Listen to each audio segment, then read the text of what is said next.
Welcome everyone, this is Like It's 1985. In today's review I'll be taking a look at the Mr. Sinister figure. Mr. Sinister is part of the Marvel Legends ToyBiz Sentinel Series line of action figures. There are a total of 7 figures in this line, and each figure includes a Build-A-Figure piece, and when you collect all 7 figures you can put the Build-A-Figure pieces together, and in this case they will form the mighty Sentinel, which I guarantee you will tower over all the 7 individual figures. So it'll be quite a review at the end. I actually will be doing, after I finish the 7th review of the 7th figure, I will be going and doing a separate review on the Sentinel itself. So please stay tuned for that. Now on to the packaging and a look at Mr. Sinister in packaging.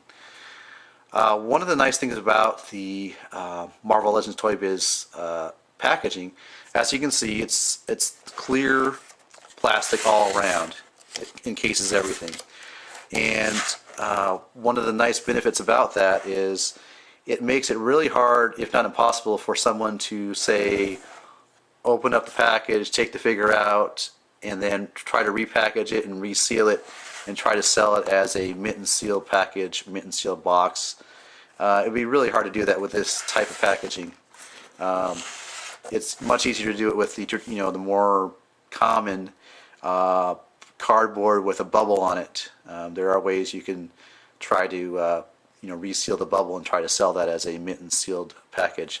Not so with the Marvel Legends ToyBiz line. I think it'd be pretty hard to do that. One of the other things about this packaging, well, and most of all of them have this, is they say superposable. And in this case, Mr. Sinister has 40 points of articulation.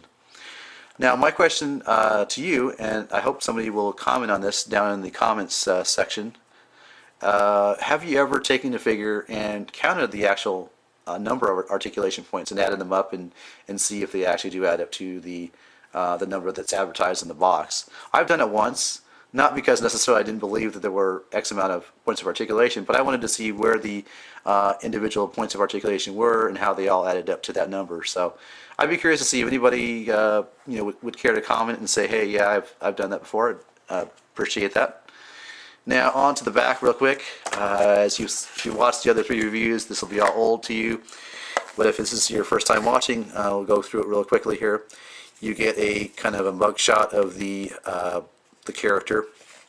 You get a stat section, and you get a bio section, which I will display here just briefly. You can certainly pause the video and read the complete description if you so desire, and the look at the other figures in the line. This is my 4th review into the Sentinel Series line. So what I will do is I will take this figure out of the packaging, take a look at it, take a look at the articulation of the paint, and then come back and do the review. And welcome back. Once you get the figure outside of the packaging, one of the accessories you'll get is the clear plastic stand or base, which does plug into the back of the figure. However, with Mr. Sinister, you do not really need to have that, but it is an option.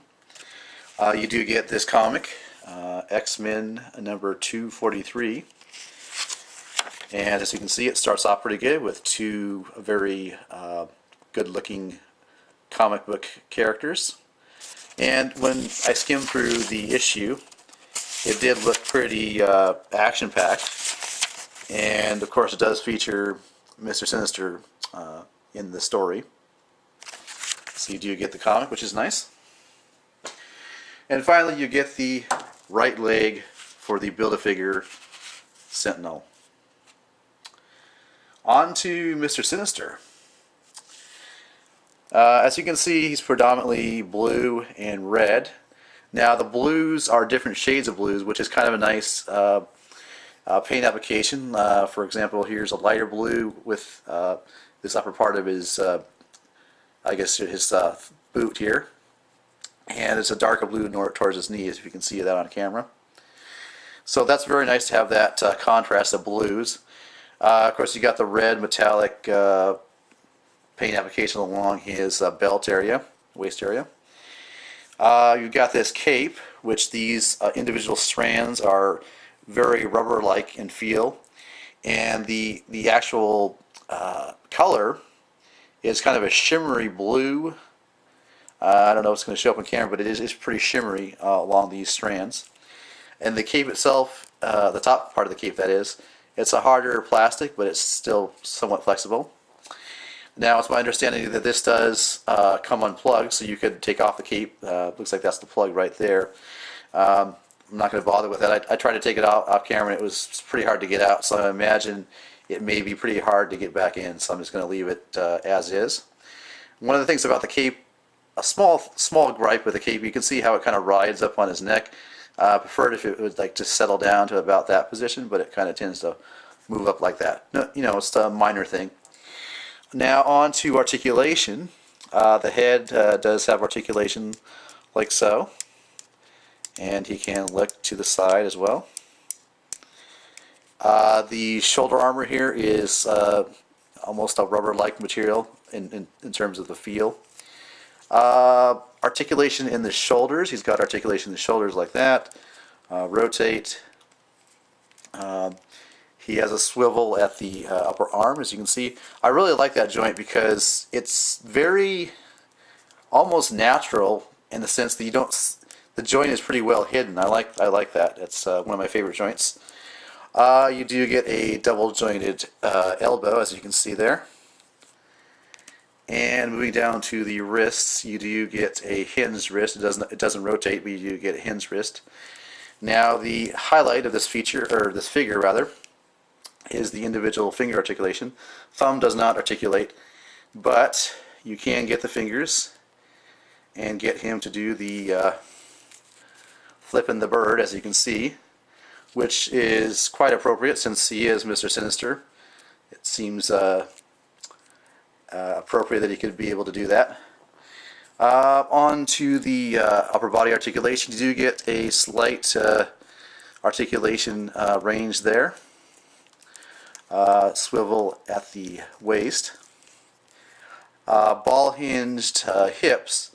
Now you can go out really far like that to the side.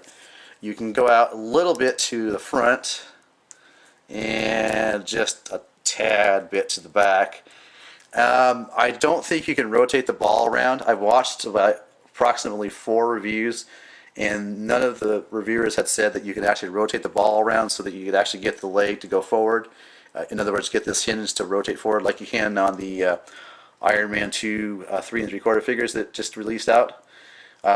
If anybody knows, tell me, but as far as I can tell, this is the way that the figure is. You can't rotate the ball around. You just got to live with that type of articulation to the side. Of course, you get the swivel at the upper leg there like that, and very nice double jointed knee. Excellent, as always. You get a swivel there, kind of in the calf area. You do get articulation, of course, in the ankles. Very slight slide to side like that, and of course you get the back and forth. You do get a toe articulation point, as you can see right there. So overall, very nice articulation. Yeah, I don't know. This is a very nice figure. It of course represents the comic representation of Mr. Sinister very well, as well as the animated series that came out in the early 90s, which is where I get most of my familiarity with X-Men and the villains that they face. There were not a whole lot of paint application issues. Some slight paint issues, like on the heel there. There's a little too much excess paint, it looks like. But they seem like most of the paint issues with Marvel Legends, they seem to be limited towards the back of the figure. I guess if you're gonna have paint defects or quality control issues, you probably want to have in the back. There's kind of a little quality control issue there, or paint issue. So, but not too bad. And if I had to have them, I'd rather have them in the back than in the front of the figure. So yeah, it's definitely a nice figure to have alone, even if you're not collecting the whole Sentinel series. As a figure by himself, he is a pretty awesome figure. Nonetheless, the cape is all right as far as the how it gets arranged. Like I said, in the packaging, it kind of got some of the individual strands here kind of got bent into a certain way like that, as you can see. But, you know, most of the time you're going to be looking at them like this, so it's not really going to be a big issue, I don't think. Well, thanks for watching, and I hope you enjoyed this video, and the next review will be on the Black Panther in the Sentinel series.